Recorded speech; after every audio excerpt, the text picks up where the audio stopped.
Hi everyone and welcome to this video. Feels like I've not done a video for ages, but I've actually done quite a lot of recording, but a lot of the materials got corrupted. So the past 2 weeks I've had a lot of corruption with my videos, and it set me back quite a lot. So I'm going to try and recover those videos at some point, but for now I'm considering them a loss. Anyway, so what's this video about? This is about PIR. It's going to be how to wire it up and how to use it, and it's going to be a very simple and quick video. But yeah, to start with PIR, what's PIR? PIR stands for passive infrared. So passive infrared, we actually all emit IR. Our bodies all emit IR. The hotter we are or the warmer we are, the more IR we emit, and the colder we are, the less IR we emit. So you'll see these things in like garden floodlights and stuff. You know when you walk past and the light switches on? It's because they have one of these things, an IR sensor. It detects your presence through the IR emissions that your body's making, tells a microcontroller or a chip that you're there, and then it powers the light on. Anyway, so before I go into this, I'm going to go over to the computer and have a quick look at the datasheet and just go through some of the basics with you. So I'll come back to this in a minute. Alright, so I've just used a popular search engine, typed in the name, and this documentation's come up, and it says it's a motion sensor module, as the name implies, used for detecting motion of a body in front of it, works based on IR, can control itself automatically with high sensitivity and reliability, minimum size, low power, blah blah blah. It's got a pin out there. Wide operating voltage, minimum size, repeatable trigger, more on that later. Low power consumption, automatic control, reusable trigger by default, sensing distance 3 meters, and it's got some other stuff there about current and all that sort of stuff. How to use it, and they've got this pin out here. Now this pin out includes a diode and a resistor. Now I think that's a bit crazy. I'm not going to be using a resistor and a diode, but if you're paranoid you can, but I'm not particularly worried.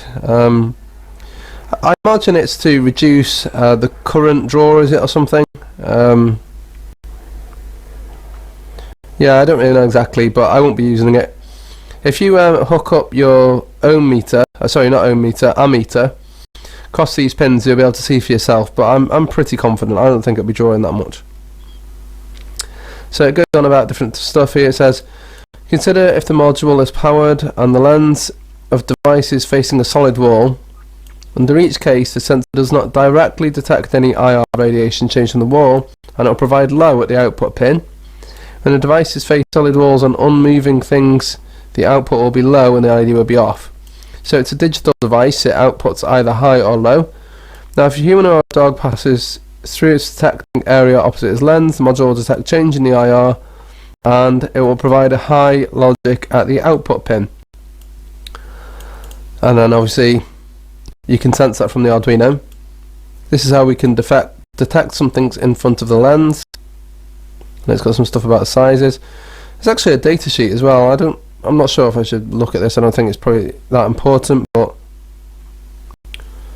yeah, there's just some more info which we already know, to be honest. So time to wire up. So I've got a breadboard, a rather dirty looking one, but whatever. I've got a nano which I put in there, the sensor which I put in there. Now if you look at the back closely, is it going to do it?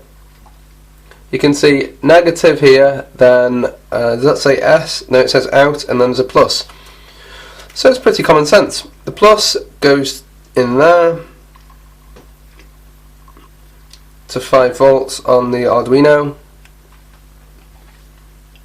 The out, which I usually use yellow, let's put it to D2.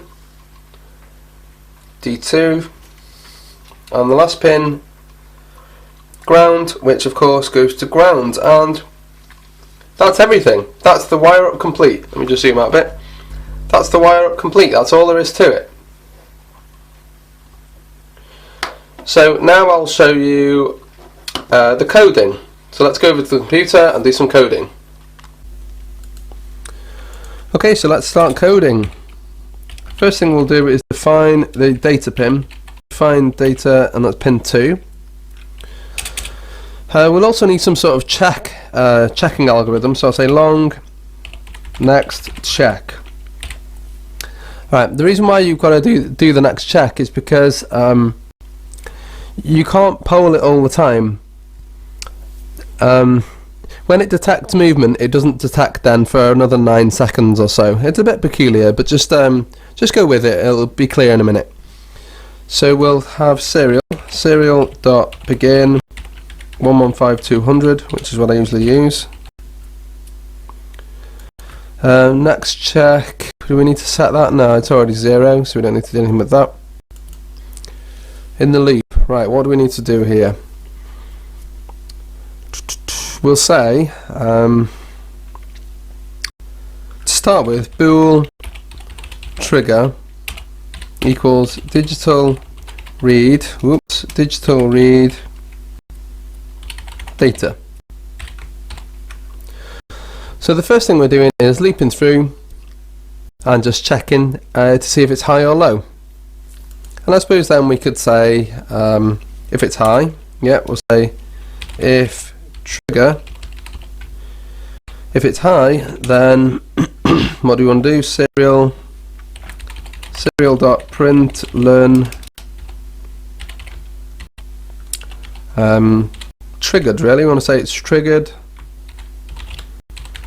I suppose we should give the time as well. So triggered, let's go here.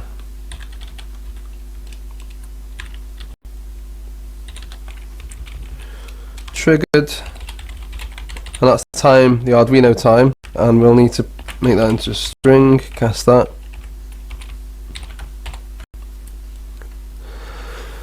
So every iteration of the loop, read the digital pin, and if it's high or if there's something near it, send a message saying triggered. But the thing is with this is, from what I remember, it triggers once, but it triggers for several seconds. It's about 9 seconds. It'll just say hi for 9 seconds. So there's a bit more work to make this a bit more useful. Another thing we're going to need is delay, so we'll delay for 1 millisecond to make sure it doesn't go too crazy, and also at the same time too slow. So if we do detect a high, we want to set the next check. So if we detect a high, the next check is going to be whatever time it is now, plus 9 seconds. Because it's roughly 9 seconds when it starts detecting again.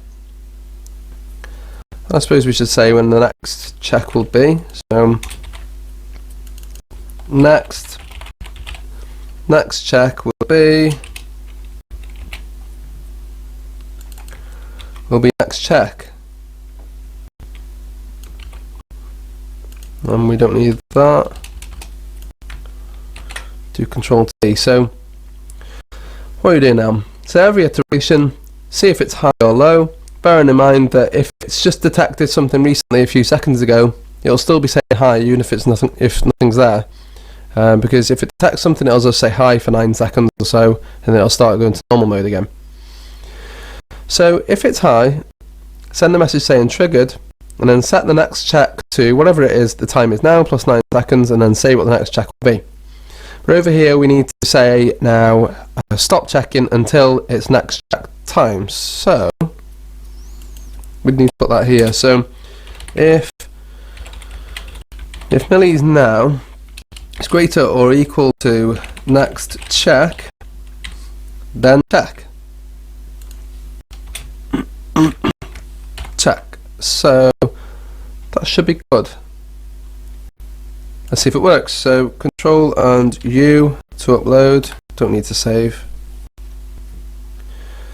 Compiling sketch.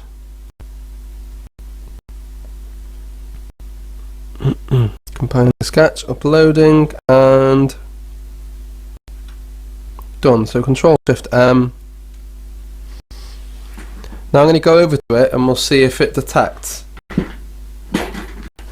Yeah, triggered, next check then. So if I do something now, it won't work. Well, until next check is due. So it probably is due now. Let me do it again. Yeah, triggered, but I'm still here and it's not triggering, you see? That's just the way it works. So it won't trigger for another 9 seconds. And then when it comes, yeah, you see, I'm near it again now. So if I stay near it, after 9 seconds, it'll re-trigger again. Now, it's a bit peculiar the way it works, but, you know, whatever. So I'll just stay with it a bit so you can see. Yeah, and I'll put it over there, a bit further away. Now, it could actually detect from my lights. I can't remember exactly how it works, but let's see. Is it detecting my lights? Wait 9 seconds again. I'm not near it now. Yeah, it stopped detecting me. I'm around about 2 meters away. But I'm not actually in front of it. I'm 2 meters to the side of it. So let me just go up to it one more time so you can see. I'll just wave. Oh, there you go. Just wave to it and it's detected. Anyway, so that's how to wire up and code one of these little PIR sensors. So I hope you enjoyed the video and thanks for watching. Bye.